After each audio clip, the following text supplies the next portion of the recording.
En la noche del 18 de mayo de 1994, una joven llena de vida, con el espíritu vibrante y la alegría propia de su edad, se despedía con afecto de sus amigos y compañeros de diversión en un popular club nocturno de la ciudad de Orlando. Absolutamente nadie presente en ese lugar, ni siquiera ella misma, podía imaginar que aquella jovial despedida sería la última ocasión en que sus seres queridos tendrían el privilegio de contemplar su radiante sonrisa, la luz que emanaba de sus ojos, su vitalidad desbordante. Trágicamente, el amanecer del día siguiente revelaría un escenario horrendo.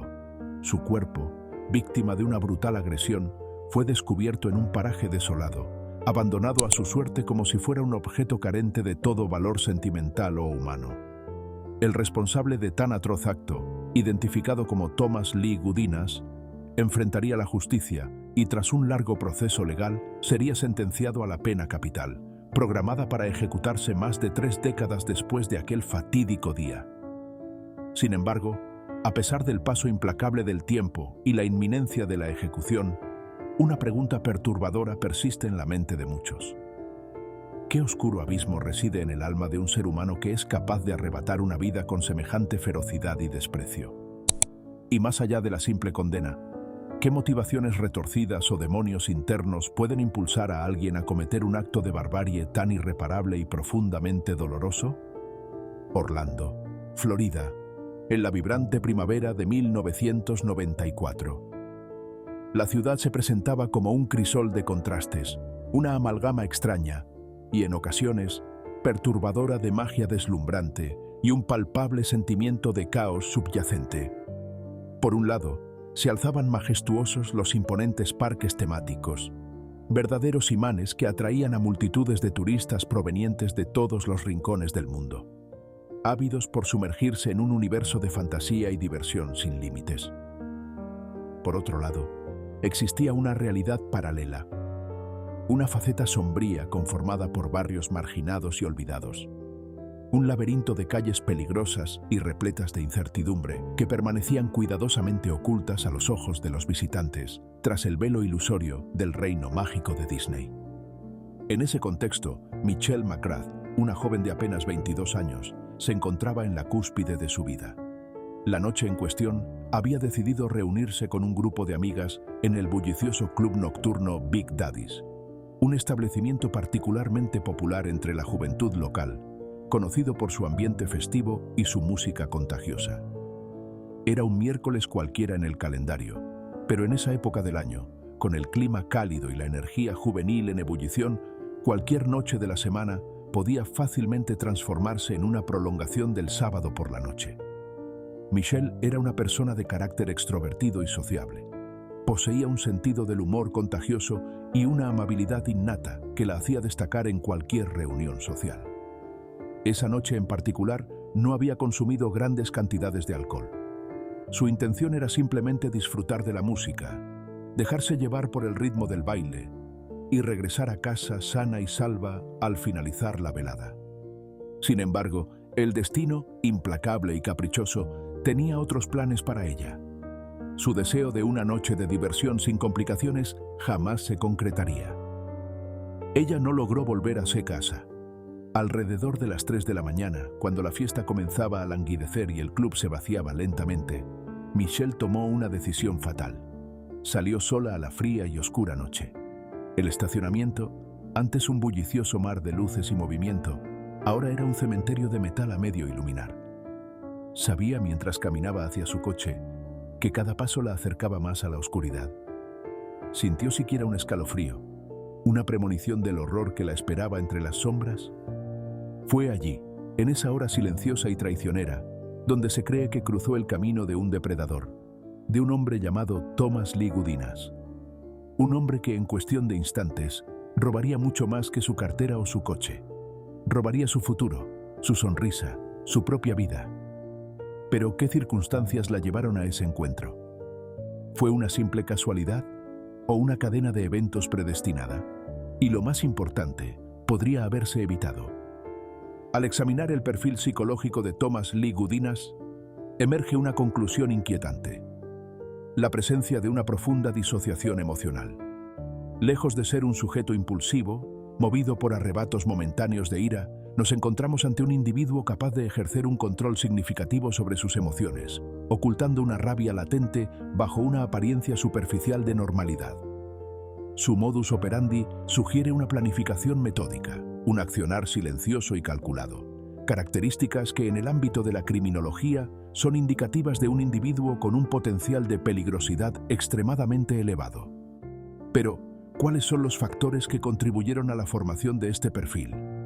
¿Qué mecanismos psicológicos le permitieron disociar sus actos de sus consecuencias? Y fundamentalmente, ¿qué lecciones podemos extraer de este caso para identificar y prevenir comportamientos similares en el futuro? La respuesta a estas interrogantes es crucial para comprender la naturaleza del mal y fortalecer nuestra capacidad para proteger a la sociedad de sus manifestaciones más extremas. Thomas Lee Gudinas, un joven de apenas 20 años en aquel entonces, ya conocía el sabor amargo de la ley. Su expediente policial, aunque no particularmente extenso, revelaba un patrón de conducta preocupante: robos menores, posesión ilegal de armas, altercados y agresiones ocasionales. ¿Qué impulsó a este joven a transitar por el sendero delictivo? ¿Qué carencias o frustraciones lo llevaron a desafiar las normas sociales? Abandonó la escuela a una edad temprana, dejando atrás cualquier vestigio de una vida convencional.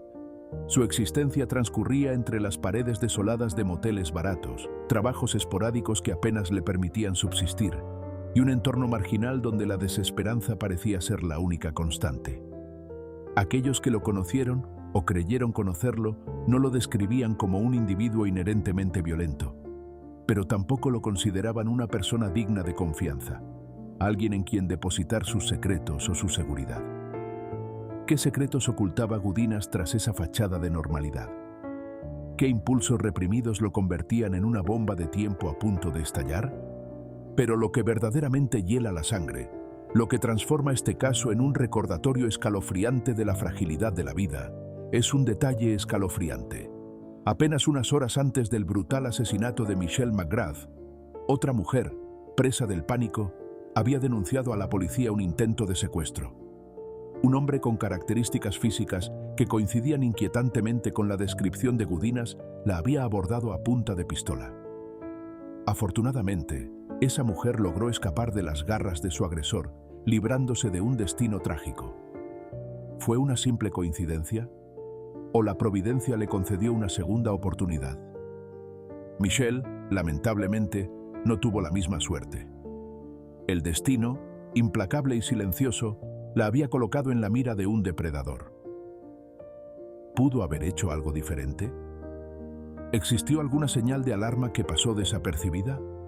Y sobre todo, ¿cómo podemos asegurarnos de que ninguna otra joven inocente se convierta en víctima de la oscuridad que acecha en las sombras? La luz implacable del amanecer del 19 de mayo reveló una escena que helaría la sangre de cualquier ser humano con un mínimo de empatía. En un callejón lúgubre y desolado, situado en la parte trasera de una escuela, un lugar que debería ser sinónimo de inocencia y aprendizaje, yacía el cuerpo sin vida de Michelle McGrath. ¿Qué retorcido designio del destino la había conducido a ese lugar de horror? ¿Qué clase de monstruo podría profanar un espacio consagrado al futuro con semejante acto de barbarie? Su cuerpo, semidesnudo y vulnerable, narraba una historia de terror inenarrable. Los signos de violencia sexual eran evidentes, una afrenta brutal a su dignidad como mujer y como ser humano. Pero lo más desgarrador era la evidencia de un trauma craneal severo, infligido con una hazaña que desafiaba toda lógica y comprensión. ¿Qué clase de furia, qué clase de odio podía llevar a alguien a ensañarse de esa manera con una joven indefensa? La autopsia revelaría más tarde que Michelle había sido golpeada brutalmente con un objeto contundente, posiblemente una linterna metálica convertida en un arma letal en manos de su agresor. Cada golpe, cada fractura, era un testimonio silencioso de su sufrimiento, un grito ahogado en la oscuridad. ¿Sintió dolor? ¿Tuvo tiempo de comprender lo que estaba sucediendo? Y, lo más terrible de todo, murió sabiendo que su vida, llena de promesas y sueños, había sido truncada de la manera más cruel e injusta. Los investigadores describieron la escena como desgarradora. No había testigos directos, pero cerca se encontró un zapato roto con restos de sangre. Y lo más importante, ADN bajo las uñas de Michelle. Ella luchó. Hasta el último segundo, luchó por vivir. El reloj biológico de la justicia, a veces lento y tedioso, en el caso de Gudinas, se movió con una velocidad inusitada, impulsado por el testimonio desgarrador de una testigo que, milagrosamente, había logrado escapar de las garras de la muerte. La mujer, que había logrado huir horas antes del crimen atroz, aún con el terror grabado en sus pupilas y la adrenalina corriendo por sus venas, no dudó. Su memoria, nítida por el trauma, reconstruyó el rostro de su atacante, la silueta del hombre que la había arrastrado al borde del abismo. Y esa silueta, ese rostro, pertenecían a Gudinas. Su identificación fue una pieza clave, el eslabón perdido que la policía necesitaba para convertir la sospecha en una orden de arresto. La maquinaria policial que había estado trabajando sin descanso se puso en marcha con renovado vigor. Los agentes, con la imagen de Gudinas grabada en la mente y la urgencia de detener a un depredador, lo rastrearon sin descanso. Días después, el cerco se cerró. La suerte de Gudinas, o quizá su descuido, lo llevó a un final previsible. Fue encontrado durmiendo, acurrucado en el precario refugio de un coche abandonado. Un escenario patético para un hombre acusado de semejantes horrores. La imagen contrastaba brutalmente con la violencia de sus supuestos crímenes. Un león dormido, pero con las garras manchadas. El arresto fue rápido, casi sin resistencia, pero lo que la policía encontró en su poder cimentaría aún más las acusaciones. Una linterna metálica. No era una linterna cualquiera. Su peso y su forma coincidían con el tipo de objeto que podría haber sido usado en un ataque brutal. Y luego, el detalle más escalofriante. En su ropa, entre los pliegues de la tela, los investigadores hallaron pequeños restos de sangre.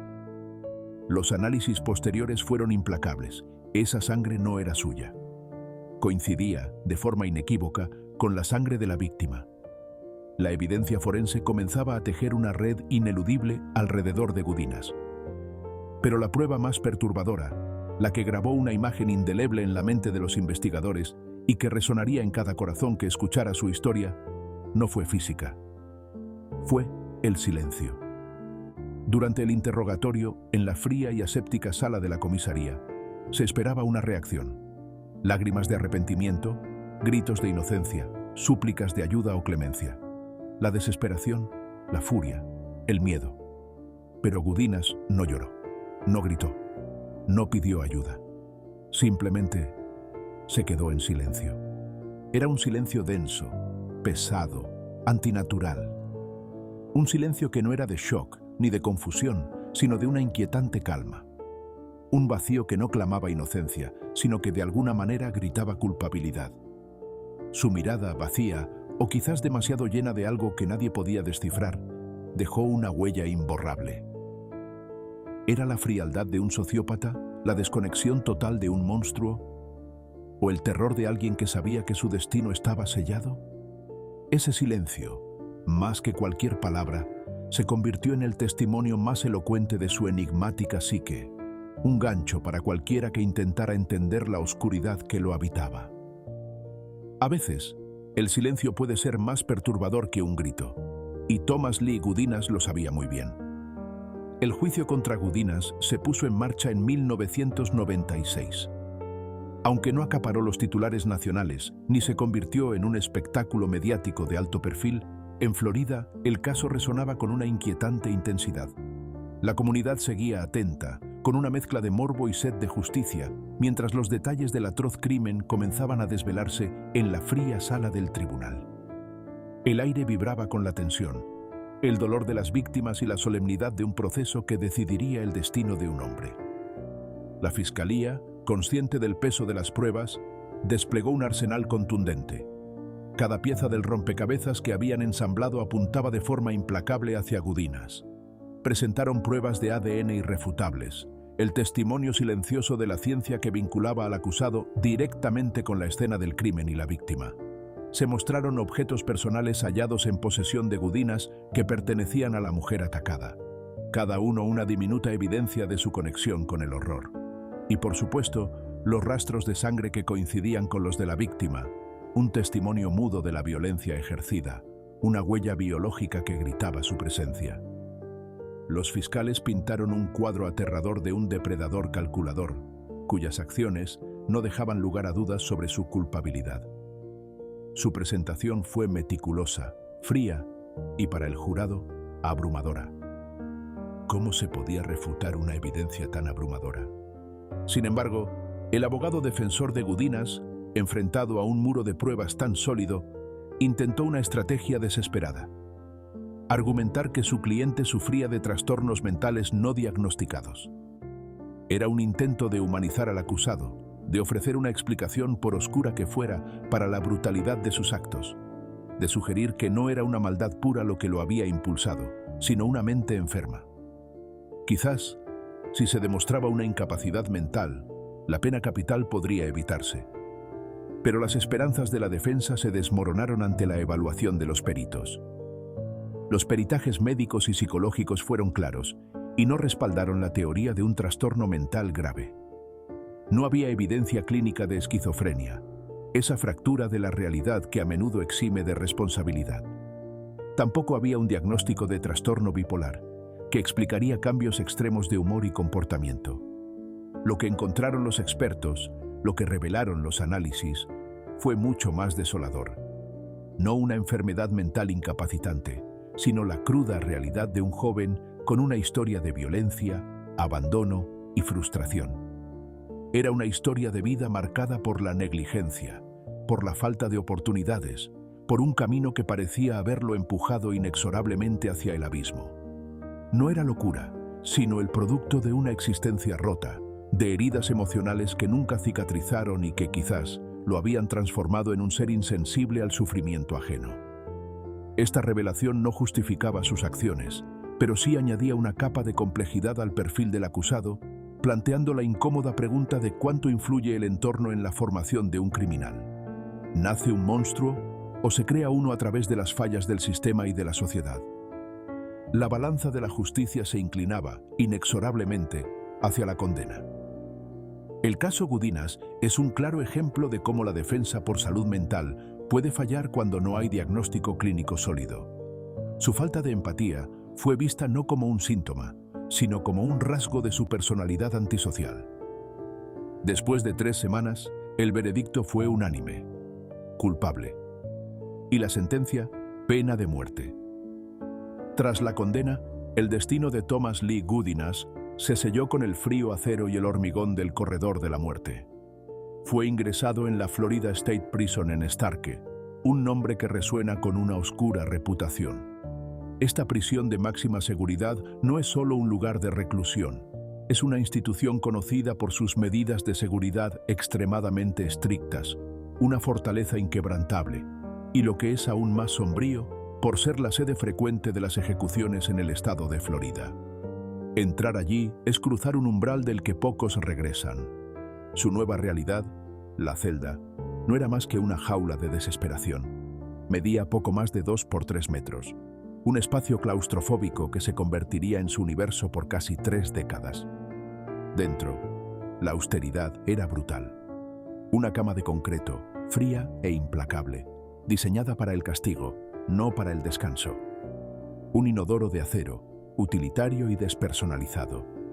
Y una simple rendija en la puerta, el único contacto con el exterior, por donde le servían las comidas, un recordatorio constante de su total dependencia y confinamiento. Cada día, cada noche, el mismo panorama, la misma soledad, el mismo encierro. ¿Cómo soporta un ser humano esa rutina monógena, esa anulación de la individualidad? Durante casi 3 décadas, Gudinas esperó. La espera en el corredor de la muerte no es un mero paso del tiempo, es un purgatorio psicológico, una agonía prolongada donde cada tic del reloj acerca al prisionero a su final. Durante ese tiempo, su vida se convirtió en una constante batalla legal, una carrera contra el reloj de la ejecución. Apeló una y otra vez, agotando cada recurso, aferrándose a cualquier resquicio de esperanza que el laberíntico sistema judicial pudiera ofrecer. Sus abogados lucharon incansablemente, revisando cada documento, cada testimonio, en busca de un error, de una nueva prueba, de cualquier cosa que pudiera detener la máquina de la justicia. En su desesperación, envió cartas. ¿A quién? ¿A jueces? ¿A organizaciones de derechos humanos? ¿A familiares? ¿Quizás a personas que ya no recordaba o que lo habían olvidado? Cada carta era un grito silencioso desde la oscuridad, un intento de ser escuchado, de romper el aislamiento. En esas misivas y en los interrogatorios, su narrativa a veces oscilaba. Negó algunas cosas, quizás en un último intento por aferrarse a una versión de la inocencia, o para aliviar el peso de la culpa. Pero, en otros momentos, de forma sorprendente o calculada, confesó otras, revelando retazos de verdad que solo él conocía, manteniendo a su audiencia y al propio sistema en un estado de constante incertidumbre. ¿Era un juego de manipulación o una lucha interna por la verdad? La pregunta fundamental sobre su arrepentimiento flotaba siempre en el aire. ¿Realmente lamentaba sus acciones o solo el resultado de las mismas? En una audiencia de revisión en 2005, una década después de su condena, un juez, con la frialdad que la experiencia otorga, le hizo la pregunta directa que atormenta a las víctimas y a la sociedad. ¿Siente remordimiento?